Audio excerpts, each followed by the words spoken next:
Well, we kick off this morning taking a look at Pakistan, taking a look at the outcome of the Punjab elections and a cloud of controversy there where the Supreme Court had to get involved. Joining us right now out of Pakistan, researcher and analyst, we're talking with Arhama Siddiqa.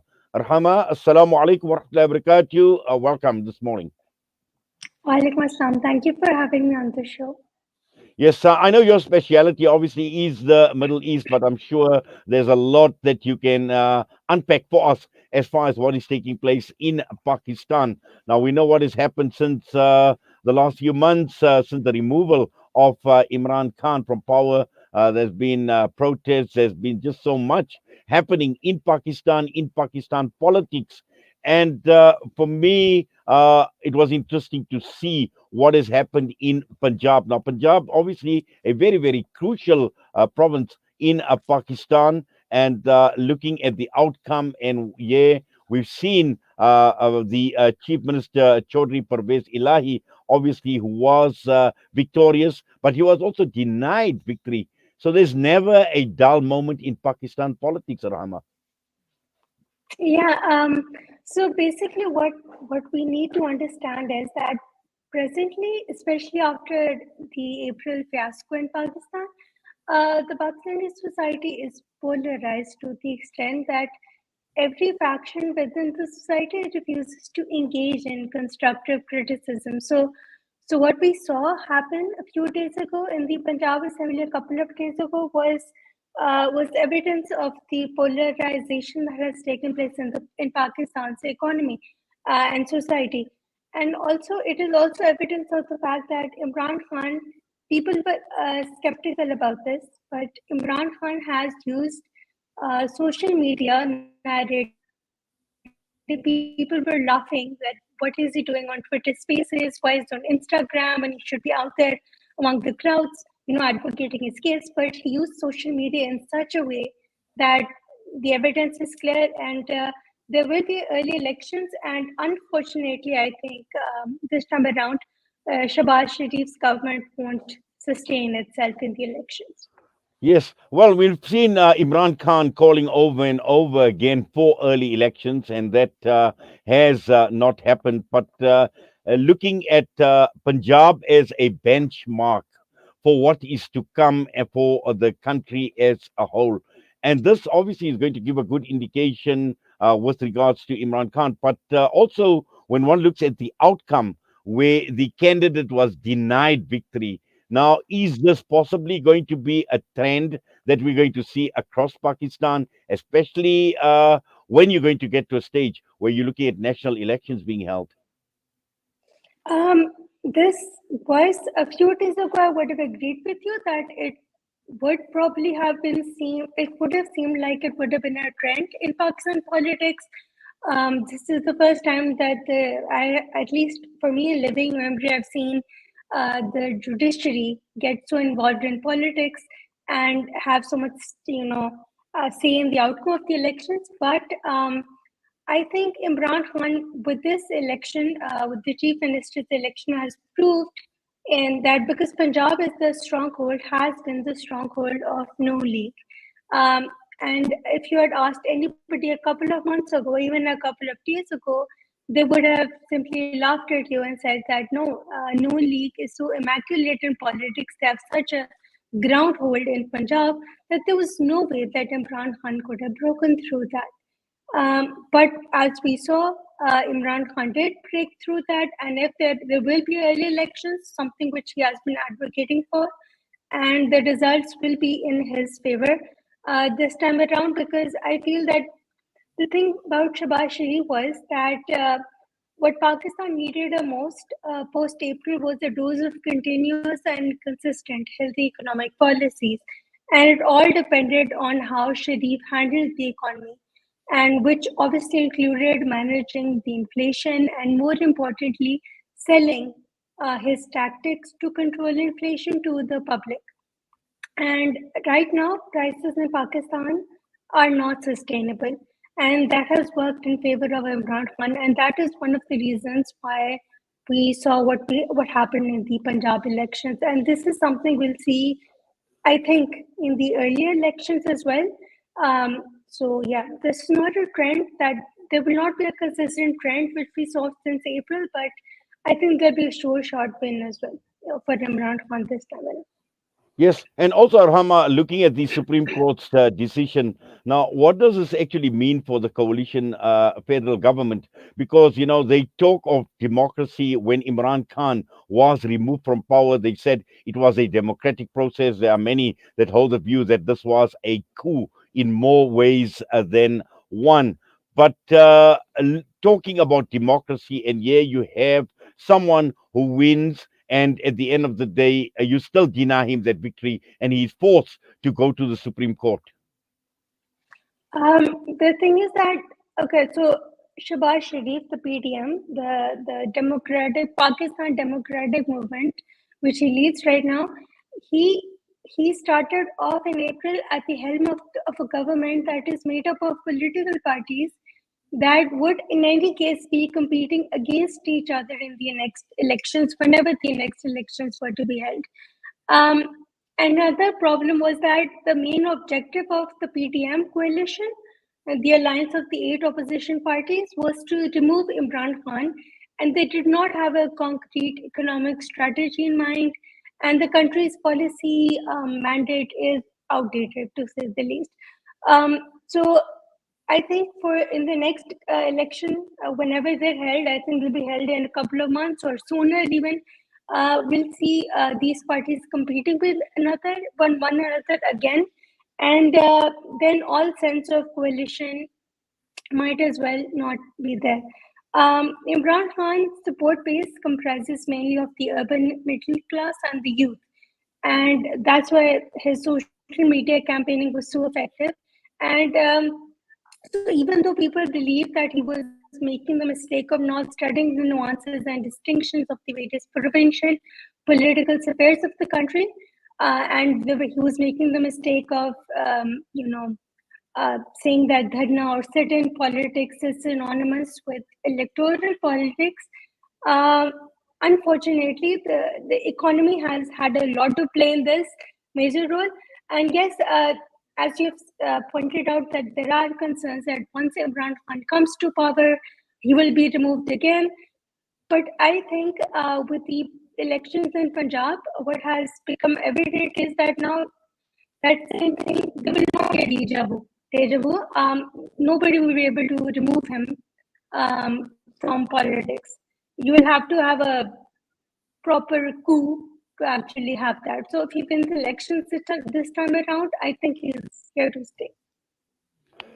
How is Imran Khan expected to use this Punjab victory to his advantage, to be able to take opportunities that are presented to him going forward? And we know Imran Khan has been relentless in his campaign since he was removed from power, Arhama.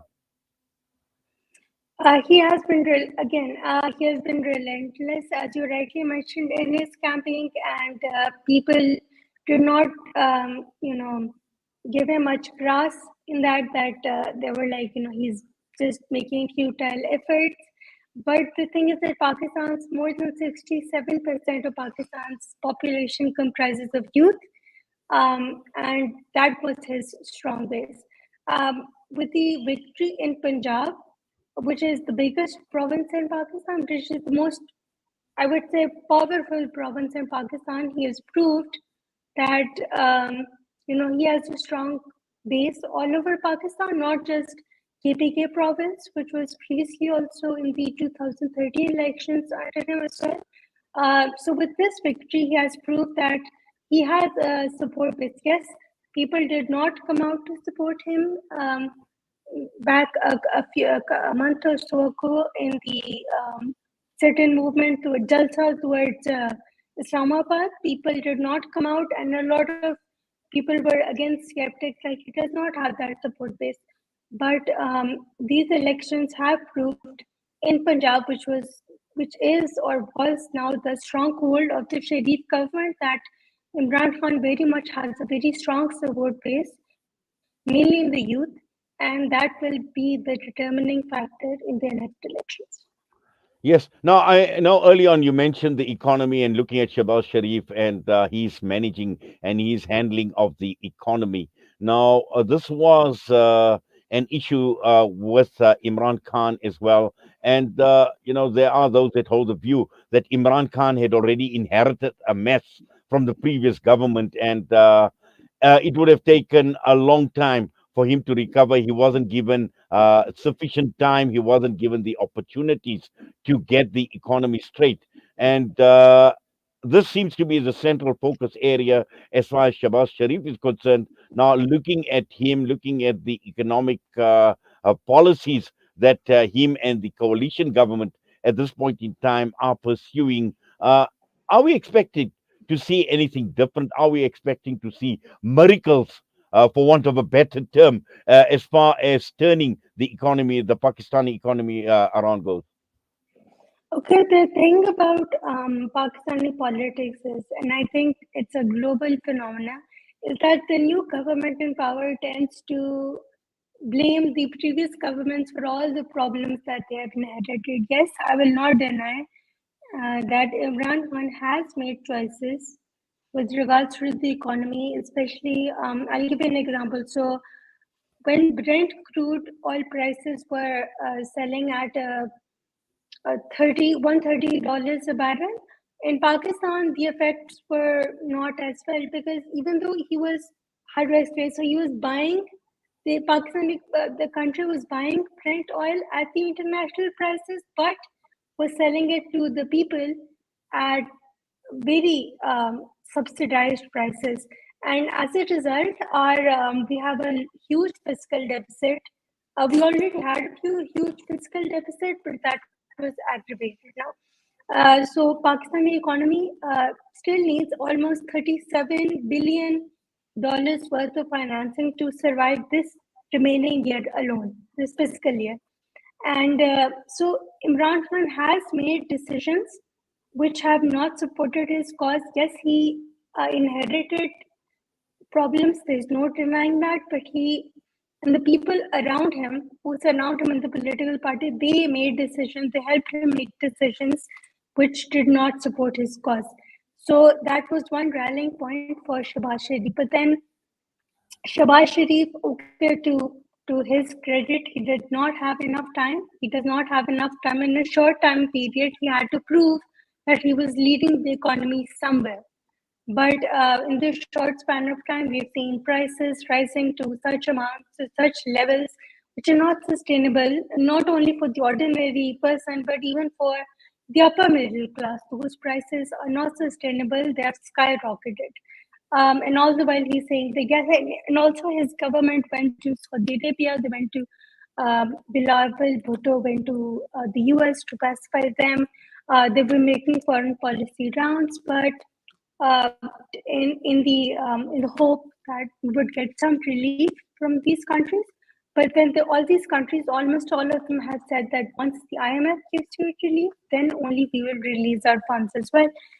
So he's not been very successful in that respect, apart from China. And so, yeah, economy wise, hopefully, if Imran Khan does come into power, which in all likelihood does seem, he should at least learn from the mistakes he made and not make those mistakes again, because this time around, if he fails, nobody will forgive him.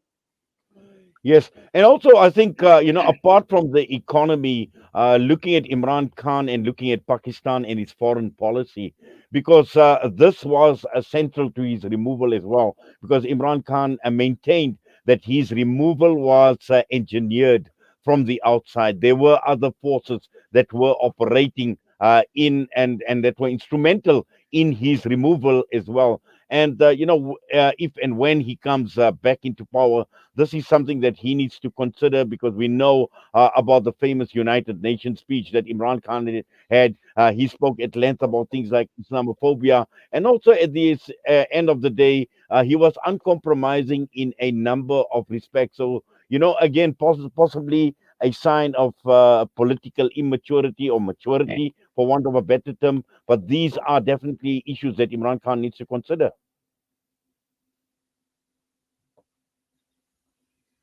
Yes, that I would agree it's a sign of political immaturity because the thing is, Imran Khan is a very good orator. He is he has been always been a charismatic personality, but then in his speeches he tends to go a bit overboard. Yes, I support him when he talks about Islamophobia, and his remarks are very vital in how the OIC celebrated 15th of March this year as well. This year, the United Nations, sorry, has deemed 15th of March as combating Islamophobia Day, which has never happened before. So he has been a rallying point for that, and I do agree with a lot of points. But um, it was a sign of political immaturity, I would say, when he openly bashed the US. Because see, the thing is that Pakistan is not in a position to take sides right now. It has to maintain a neutral balance, say foreign policy balance. Pakistan is not in a position where it will seem that it is openly bashing one country at the behest of another country. We can't afford that, to be honest. So Imran Khan should have been more neutral in his foreign policy, in his speeches. Yes, he was right. He has received a lot of praise for his comments on Islamophobia, for Palestine, how he has advocated for the cause. A few leaders have done so previously, but he should also focus on the domestic politics as well, not make the same mistakes. He should have more focus on that because there is no point in rallying for foreign policy causes if your own economy is in peril. Yes, and just finally, we know that he wanted to hold people like Nawaz Sharif to account. We know the whole saga surrounding Maryam Nawaz as well, Zardari, and these are the people obviously have been ruling Pakistan for a long time, and these are, for want of a better term, dynasty families who have been wanting to rule Pakistan for a long, long period of time. And just holding them to account and looking at Pakistan, looking at the people of Pakistan as to how these people are viewed. And until today, none of them have been brought to book. Yeah, the thing is that then, like, how do I say this? So, yes, dynasty politics has always prevailed in Pakistan, and Imran Khan coming to power in 2018 was a refresher for a lot of us because we were like, it's going to be a different thing now. We won't see the same old faces again. It won't be dynasty politics. But to be honest, I won't name the politicians here, but there are Imran Khan needs to reassess the people who are in his cabinet as well. He needs to reassess the people because the people there are some people elements as with every political party who are controlling the PTI narrative who have not um, allowed the PTI narrative to stand for what it initially stood for, who have been at the behest of a lot of wrong decisions at the detriment of the common person in Pakistan. So he needs to reassess his cabinet as well instead of just saying corruption, corruption. Yes, there has been corruption in all the political parties. There is no denying that. But then after the economic decisions which he made, a lot of people said that at least they were doing the previous parties were doing corruption, but they were not letting the economy fall completely to rots, which he did, and so that sort of does not that makes a very weak case for corruption. People were okay with corruption as long as their stomachs were fed as well. So Imran Khan needs to be aware of this and he needs to reassess the people he keeps in his party. He needs not to make the same mistakes again because, again, I repeat, this time around, if he makes the same mistakes again, the dynasty politics aside, he will not be able to survive after this. Well, let's see what develops. But for now, Arhama, we thank you for taking time out, talking to us this morning, and unpacking what you have. We wish you all the Thank best. you. Assalamu alaikum. Assalamu alaikum. Arhama Siddiqa joining us, researcher and analyst based in Pakistan, against the background of the Punjab victory. The time is just gone 8:24. We're going to go for a break. We'll be back.